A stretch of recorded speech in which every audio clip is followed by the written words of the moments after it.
Melanjutkan episode sebelumnya, Lo Feng, Gao Sheng, dan lainnya berjalan ke pasar budak. Di dalam perjalanan, Gao Sheng berkata, "Lo Feng, di depan ada toko harta karun. Ada berbagai macam harta karun di dalamnya. Mari kita lihat. Lagi pula kita tidak jauh dari pasar budak di sini." Lo Feng penasaran saat dia mengikuti Gao Sheng ke toko harta karun. Setelah sampai di toko, Lo Feng melihat berbagai gambar di layar sebelum melihat harganya. Pikirannya saat ini dalam kondisi ragu-ragu. Bila pemotong busur tidak menambah banyak kekuatan saat ini, tetapi saat itu terjual, itu akan sangat bermanfaat. Mereka bahkan punya benih Mystic Cloud, itu sangat sakti. Lo Feng berkata di dalam hatinya. Bahkan menjual bumi tidak akan memberinya cukup uang untuk membeli beberapa barang di toko. Lo Feng tiba-tiba melihat sepotong kecil logam. Dari ingatannya tentang pelatihan, itu adalah bagian logam yang sangat penting yang dia butuhkan. Harga 1 gramnya adalah $200 naga hitam. Lo Feng menatap tajam. "Kakak Lo Feng, apa yang kamu lihat?" Gao Sheng berjalan mendekat dan melihat. "Logam tipe memori. Jenis logam ini adalah barang bagus. Ada banyak jenis logam tipe memori. Semuanya dijual dalam gram. Itu sangat mahal. Aku akan keluar untuk mencari udara segar." Lo Feng menjadi semakin marah setelah melihatnya. "Aku juga tidak punya uang. Ayo pergi ke pasar budak," Gao Sheng berkata tanpa daya. Pasar budak memiliki luas lebih dari 300 km. Jika diletakkan di bumi, itu akan menjadi kota yang sangat besar. Orang-orang Teolu ini semuanya sangat kuat, meskipun mereka agak bodoh dan tidak bisa dilatih dengan baik. Tapi masing-masing sebanding dengan petarung pelajar level 9. Masing-masing hanya berharga $20 naga hitam. Lo Feng tidak bisa berkata-kata. Siswa level 9. Bukankah itu setara dengan dewa perang tingkat mahir di bumi? Di sampingnya, Gao Sheng berkata, "Penjelajah bintang paling banyak bisa menjadi preman bayaran. Mereka tidak banyak berguna. Di alam semesta, hanya level bintang yang bisa dianggap sebagai pengawal pribadi kelas atas." Di bawah perintah Gao Sheng, mereka dengan cepat tiba di alun-alun. Di dalamnya terdapat total 18 pejuang yang semuanya pejuang bintang dan pembaca roh. Berkumpul bersama para pejuang ini menyebabkan Lo Feng gemetar tanpa sadar. Gao Sheng berkata di sampingnya, "Sangat kuat, ini membuat kakiku menggigil tanpa sadar." 18 budak ini, semua aura mereka jauh lebih kuat dari Lo Feng. Tiba-tiba ada seorang yang bertanggung jawab di alun-alun datang. "Tuan, apakah Anda tertarik pada budak tingkat bintang ini?" Kemudian Gao Sheng menjawab, "Aku sudah mendapatkan level bintang. Aku pernah mendengar di sini ada budak tingkat semesta." Lo Feng sangat kaget mendengar itu. Evolusi galaksi normal biasanya hanya menghasilkan satu prajurit tingkat alam semesta. Tingkat alam semesta itu adalah kaisar sejati. Tentang budak, Lo Feng telah belajar dari Babata. Otak mereka ditanamkan dengan microchip yang menyatu dengan otak mereka dan tidak dapat dipisahkan. Dengan ini, mereka 100% setia pada tuannya. Untuk menghancurkan chip, otak mereka harus dihancurkan. Itu sebabnya menghancurkan otak berarti kematian. Kecuali seseorang menjadi tuan domain, jiwa tuan domain bisa meninggalkan otak mereka. Jadi mereka mampu menghancurkan chip di otak mereka. Setelah itu, orang yang bertanggung jawab di alun-alun berkata, "Budak alam semesta, jika Anda ingin membelinya, bos kami di atas dapat mengaturnya." "Aku hanya bertanya, aku tidak mampu membelinya." Gao Sheng tertawa.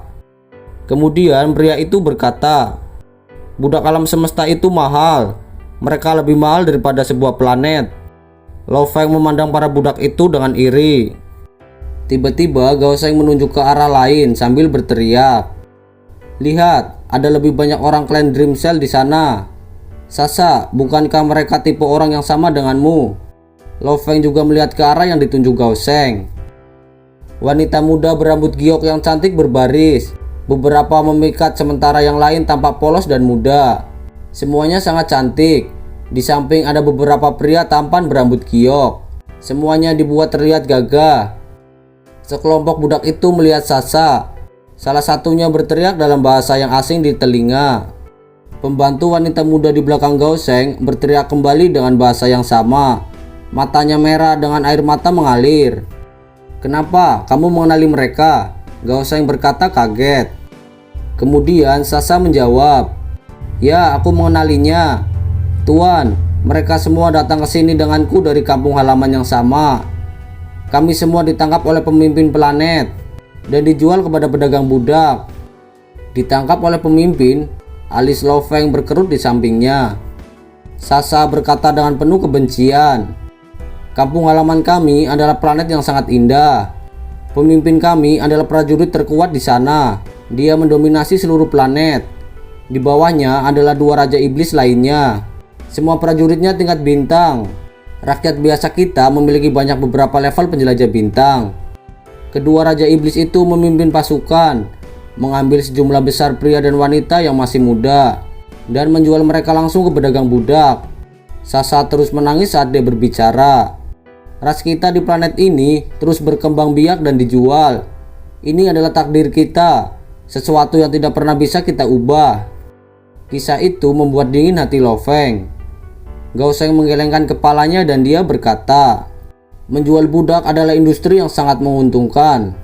Menjual beberapa ratus juta berarti kekayaan luar biasa. Namun hal-hal semacam ini sangat menjijikan.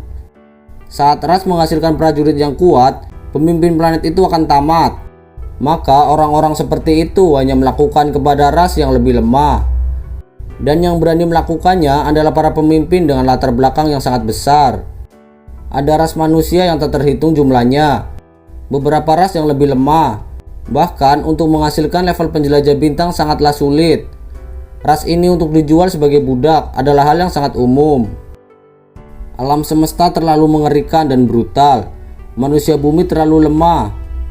Bahkan mencapai penjelajah bintang level 1 sangatlah sulit. Jika ditemukan oleh suatu kekuatan besar di alam semesta, akan segera dianggap sebagai ras budak, berkembang biak dari generasi ke generasi dan dijual sebagai budak. Seperti klan sel impian, Lo Feng gemetar dan merasakan amarah di dalam hatinya. Datang ke bintang naga dan melihat prajurit level bintang yang bisa melawannya hanya dengan jari, bahkan hanya menjadi manajer restoran. Lo Feng mengerti, inilah mengapa Babata ingin dia bertindak sebagai pewaris keluarga besar planet Yunmo dan bertindak sebagai seseorang yang memiliki latar belakang besar. Melihat kelompok budak klan Dream Cell, budak wanita lemah, sementara beberapa budak pria sudah mencapai penjelajah bintang. Jelas, dalam hal kekuasaan, Krem Diesel impian bahkan lebih kuat daripada orang-orang di bumi. Aku tidak akan membiarkan bumi mengikuti jejak Krem Diesel. Tidak akan pernah. Lo Feng bergumam pada dirinya sendiri. Api yang mengamuk membara di dalam hatinya. Melihat Krem Diesel impian, pikiran Lo Feng benar-benar lebih jernih. Di alam semesta yang luas, ada jutaan dan miliaran ras manusia. Garis keturunan ras yang lebih kuat seperti Manka mencapai level tuan domain saat mereka dewasa. Orang Manka begitu kuat, itu berkat kerja keras nenek moyang mereka yang berhasil mengembangkan genetik keturunan mereka.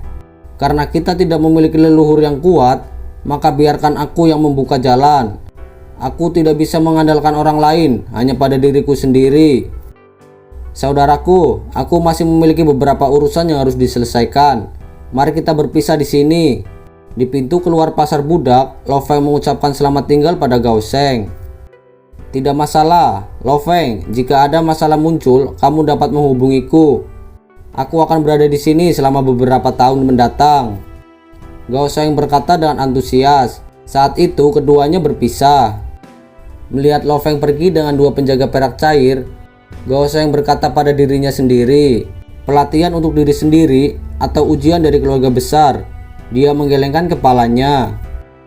"Aku harus meningkatkan kekuatanku secepat mungkin sekarang untuk meningkatkan kekuatan bumi." Lo Feng berjalan di sepanjang jalan bintang naga. Ada 2 metode untuk meningkatkan kekuatannya. Salah satunya untuk meningkatkan kekuatan tubuh manusia. Yang kedua untuk meningkatkan kekuatan binatang bertanduk emas. Binatang bertanduk emas memiliki kekuatan pertempuran terkuat. Lo Feng berpikir, namun untuk memungkinkan binatang bertanduk emas mencapai tingkat semesta dalam beberapa tahun, bahkan jika menjual pisau pemotong busur, uangnya masih tidak cukup. Hanya ada satu cara untuk melakukan ini, meningkatkan kekuatan tubuh manusiaku dengan cepat mencapai level bintang. Setelah itu, menuju ke bank galaksi semesta untuk mendapatkan akun pertama yang ditinggalkan guru untukku. Mengandalkan uang akun ini untuk membuat tubuh binatang bertanduk emas dengan cepat mencapai tingkat semesta. Lo Feng dengan mudah merumuskan rencana untuk dirinya sendiri. Babata, aku ingin menjual pisau pemotong busur. Di mana tempat terbaik untuk menjualnya? Lo Feng bertanya. Kamu benar-benar ingin menjualnya? Babata tidak bisa membantu. Benar, Lo Feng tegas dengan keputusannya.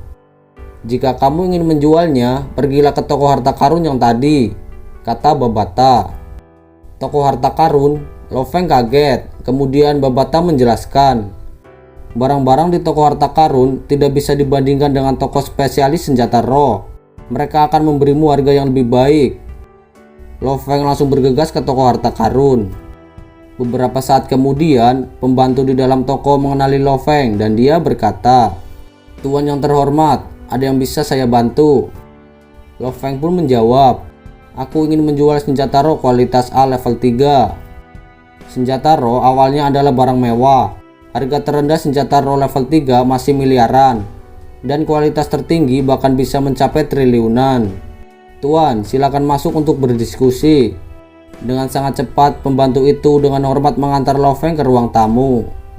Di dalam ruang tamu, orang tua yang awalnya duduk langsung tersenyum dan berdiri. Pelanggan yang terhormat, ku dengar kamu ingin menjual senjata roh level 3. Dia ini adalah prajurit bintang level 6. Di planet biasa, dia adalah makhluk yang tak terkalahkan. Iya, Lo Feng mengangguk. Bolehkah aku tahu senjata roh apa itu? Orang tua itu bertanya.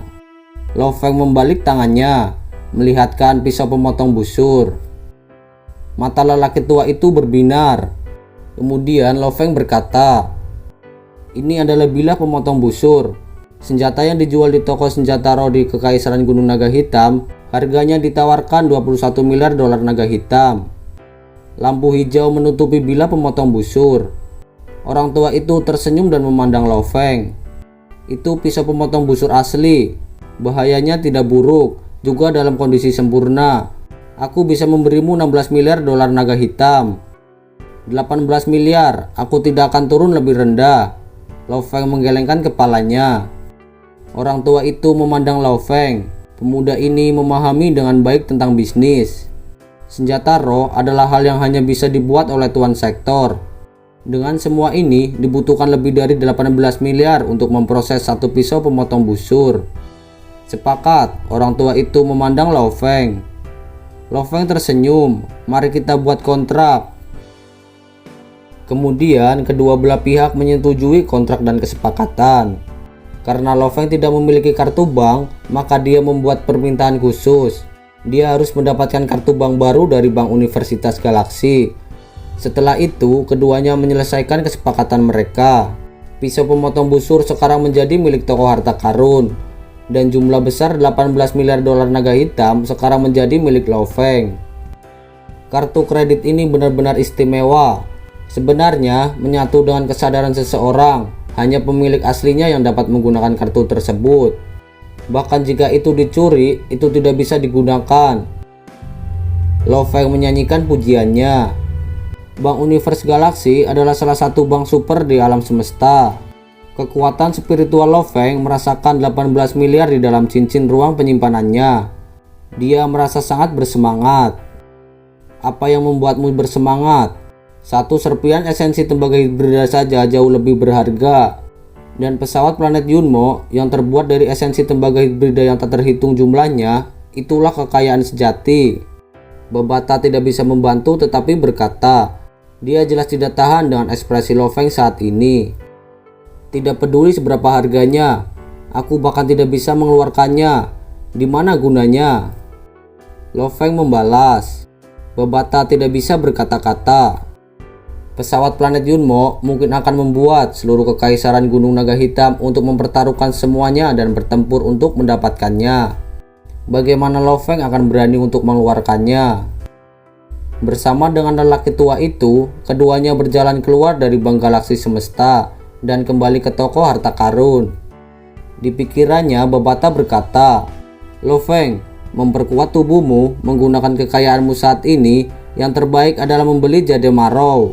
Sum Sum Giok adalah harta terbaik untuk level penjelajah bintang." Orang tua dari toko harta karun tersenyum. "Tuan Lo Feng, ini adalah kartu anggota untuk toko harta karun kami. Kamu mendapatkan diskon 9,8%. Kami biasanya tidak membagikan kartu anggota semudah ini." "Aku mengerti," Lo Feng tersenyum. Orang tua ini jelas tahu bahwa Lo Feng memiliki 18 miliar dolar naga hitam. Tentu saja dia berharap Lo Feng melakukan beberapa pembelian lagi. "Apakah kamu memiliki jade marau di sini?" "Apakah kamu memiliki jade marau di sini?" Lo Feng bertanya. "Kami memilikinya." Pria tua tingkat bintang level 6 ini tersenyum saat dia membawa Lo Feng ke sudut toko harta karun. Di sana beberapa gambar virtual Sum Sum Giok mengambang dipajang. Jade marau berwarna hijau yang spesial dan unik untuk sedikit cairan merkuri di sekitarnya. Sum Sum Giok 1 gram seharga 9.000 dolar. Lo Feng mengangguk. "Aku butuh 30 kilo. 30 kilo. Orang tua itu mengangguk dan tersenyum. Setelah menambahkan diskon, itu akan menjadi 264 juta dolar naga hitam. Orang tua itu tersenyum. "Apakah Tuan Lo Feng membutuhkan yang lain?" "Tidak untuk saat ini, terima kasih." Lo Feng bahkan tidak melihat harta karun lainnya. Orang tua itu sedikit kecewa, tetapi dia masih dengan cepat menyelesaikan pencairan barang, mengambil dari gudang rahasianya. "Ini adalah Sum Sum Giok, tolong simpan dengan baik." Orang tua itu menyerahkan botol kaca bening. "Baiklah." Lo Feng menerima botol kaca besar, seketika itu lenyap. Hal ini menyebabkan beberapa pelanggan lainnya menjadi kaget, berdiskusi setelah mereka menyelesaikan pertukaran tersebut. Jelas, pemuda ini memiliki cincin ruang penyimpanan. "Dengan Sum Sum Giok 30 kilo, aku dapat membantu tubuh manusiaku dengan cepat mencapai penjelajah bintang level 7 dan pembaca roh level 1. Kemudian aku akan dapat mengakses rekening bank pertama yang ditinggalkan guru untukku. Sum Sum Giok yang tersisa bisa aku gunakan untuk membantu Hong dan Dewa Petir. Silahkan luangkan waktumu, kami menyambut Anda untuk berbelanja di sini kapan saja." Orang tua itu tersenyum melihat Lo Feng pergi. Lo Feng sekali lagi mencapai pasar budak yang tidak jauh dari toko harta karun. Di dalam pasar budak masih ramai seperti biasanya. "Aku butuh waktu untuk meningkatkan kekuatanku sendiri. Di masa depan, aku akan sering meninggalkan bumi." Lo Feng dengan cepat memutuskan untuk membeli beberapa budak untuk dibawa pulang. Dengan sangat cepat, Lo Feng datang ke pusat pembelanjaan. Di ruangan yang luas, sebuah gambar virtual besar muncul di depan Lo Feng. Sejumlah besar informasi dan termasuk harganya muncul.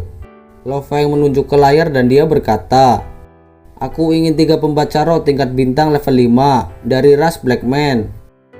"Baik Tuan," pria itu dengan senang hati merekam. Masing-masing bernilai 240 juta dolar naga hitam. Total 720 juta dolar naga hitam. Itu bisnis besar. Kemudian Lo Feng melanjutkan, "Pembaca roh level 7 tingkat bintang dari ras Blackman. 3 diantaranya. Ras Blackman, tubuh mereka kuat dan kokoh, dan mereka biasanya memiliki lebih banyak pembaca roh. Menurut Babata, kualitas budak Blackman tidak terlalu buruk." Pria itu terkejut melihat Lo Feng. Satunya bernilai 1,5 miliar dolar naga hitam. "Apakah kamu sudah merekamnya?" Lo Feng melihat ke atas. "Ya, aku sudah merekam." Pria itu sangat bersemangat. Lo Feng menganggukkan kepalanya.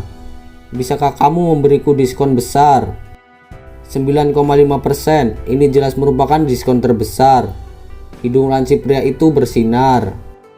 "Baiklah, aku ingin hadiah gratis berupa 10 budak tingkat bintang level 1, 5 pejuang, dan 5 pembaca roh. Bersama dengan 1000 pembaca roh level 9 penjelajah bintang," kata Lo Feng. Pria itu sangat terkejut dan dia berkata, 10 pejuang tingkat bintang level 1 dan pembaca roh akan menelan biaya total 20 juta dolar naga hitam. Dan 1000 pembaca roh tingkat penjelajah bintang level 9 juga akan bernilai 100 juta. Lo Feng memandang pria itu. 5 miliar dolar naga hitam, tambah sedikit tambahan yang aku sebutkan sebelumnya. Pria itu mengeluarkan banyak keringat, air bernetes dari hidungnya yang runcing. Sepakat, pria itu menggertakkan giginya. Itu bagus, aku akan memberi deposit 100 juta dolar naga hitam dulu. Nanti aku akan memberitahumu untuk mengangkut semua budak di teluk pelabuhan di planet ini. Saat waktunya tiba, kami akan menyelesaikan kesepakatan di sini, kata Lo Feng. Pria itu tersenyum. Tentu saja, lebih dari 1.000 budak, kebanyakan dari mereka akan dikirim ke dermaga. Lo Feng mengangguk. Ada total lebih dari 1.000 budak. Pesawat naga hitam memiliki total 3 tingkat. Hanya perlu 1 tingkat untuk menampungnya. Meninggalkan pasar budak, Lo Feng dengan cepat menuju ke tujuan terakhir di Bintang Naga. Lo Feng berdiri di depan pintu besar di atas danau kota. Ini adalah kota di dalam kota. Bela diri Ganwu di Bintang Naga adalah galaksi terbesar di antara 100 galaksi di sekitarnya. Levelnya juga yang tertinggi. Daun emas, Lo Feng mengangkat kepalanya untuk melihat ke pintu aula. Di depan pintu, siswa bela diri masuk dan keluar, tidak ada penjaga sama sekali. Lo Feng mengikuti beberapa orang lainnya dan memasukinya. Sebelumnya, Babata telah memberitahu tentang bela diri Ganwu kepada Lo Feng. Ini adalah sekolah untuk pejuang dan pembaca roh dari kerajaan Ganwu.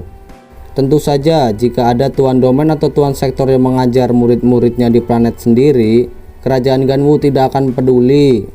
Namun tuan domain, tuan sektor, dan bahkan makhluk abadi, mereka semua dilarang membangun bela diri di banyak planet dan menerima murid dalam jumlah besar. Bela diri Ganwu ini sebenarnya memiliki 3 sosok untuk mewakili mereka. Mereka adalah 3 pejuang manusia yang kuat. Ketiga manusia itu mengenakan jubah perang ungu, dan di lengan mereka ada sulaman daun emas. Lo Feng berkata, kekuatan bela diri Ganwu ini benar-benar menakutkan. Tingkat alam semesta akan dianggap sebagai prajurit Ganwu dengan pangkat 1 daun. Tuan domain prajurit Ganwu 2 daun. Tuan sektor prajurit Ganwu 3 daun. Mengenakan daun bersulam di lengan baju seseorang itu adalah kehormatan besar bagi diri sendiri. Kemudian Babata berkata, masalah terbesar gurumu saat itu adalah dia terlalu menyendiri.